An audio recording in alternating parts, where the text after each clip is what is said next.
Hey guys, Dr. Utash here again, Wellness Key Chiropractic. We're in our nutrition series. We just got done talking about toxins. The FDA allows over 3,000 additives and chemicals in our food. The average American consumes about 150 pounds of those additives and chemicals every single year, many of which are not even labeled in the product themselves. Things like the stuff that they use on the pesticides on apples and those type of things. So that's why organic is the best way to go. Moving on, we're going to talk about fat. Fat is one of our most commonly missed nutrient. Things that we've had this like low-fat diet for the last 50 years, but we look at Americans' waistlines and how's that working, right?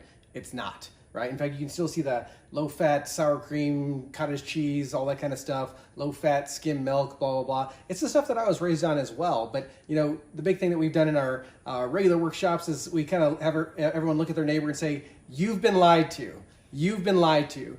Because the reality is fat is essential, healthy fat, that is. And so when we talk about every single cell, 76 trillion cells that make up our body, from our eyeballs to our skin to our tongue to you name it, heart cells, everything is composed of a lipid bilayer. And when I say lipid, I mean fat. So fat is essential. So it builds our cell membranes. Vitamins A, D, E, and K, those are your fat-soluble vitamins. And so for your body to absorb those vitamins, we need fat, right? And so when you're taking our vitamin D, whether it be, getting out in the sun, or maybe you take a little capsule every morning, 5 to 10,000 IUs, you want to consume that with fat, maybe coconut milk, maybe eggs, so that way your body's able to absorb it better.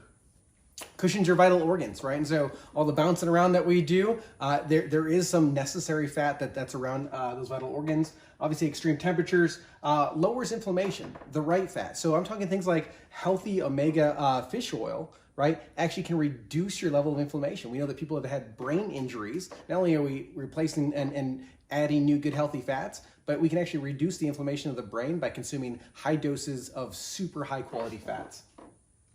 Which brings it up to the point over here, 70% of brain tissue is fat. So yes, you are a fat head. So here's a quick diagram of an actual cell membrane. If you look at this, this is that lipid bilayer. And so this is good fat is essential for making every single one of our cells to let the nutrients out, to get the stuff and all the waste products to escape out of each cell. We need a healthy lipid bilayer. We've done different experiments and done different demonstrations where we've wrapped a person in saran wrap. And you can imagine very quickly your temperature heats up, you're not able to respirate, and the toxins build up. That's exactly what happens when you consume bad fats and your body is making cells out of bad fats. Those cells are not able to respirate. They're not able to remove and eliminate their toxins. They're not able to get the nutrients and the good stuff in, and your cells become toxic. Toxic cells eventually can lead you down the road of the big C, cancer. So I want to go over some good fats versus bad fats. And so bad fats, we're talking anything that's like a vegetable oil, right? You can imagine how much pressing, squeezing, processing do you have to do to get oil out of something like a grape or corn, right? Probably a lot of pressing, right? And so not a great way to do it. Soybean oil, right? And then of course, my favorite one is the rapeseed oil, right? AKA canola oil, Canada oil, low acid. It's from a rapeseed, not very easily marketable. It's something you absolutely want to avoid. I don't know why Whole Foods is still using it. And so every, shelf life product out there that's coming in a box, you'll probably find some of these oils. That's why you want to avoid them. I'm not gonna pick on them too much, but your Girl Scout cookies, if you look at that box, not healthy ingredients, a lot of bad fats. It's one of the reasons why they're not the best for you. They are comfort food, I know, I get it. Good fats, this is the good stuff right here, right? So extra virgin olive oil, you want a clean source of that. My favorite, avocados, avocado oil. These are still ones I wouldn't do super high, except when we get to coconut oil. Coconut oil is one that you can actually heat up. That's one I like to use for eggs or for maybe pan frying something.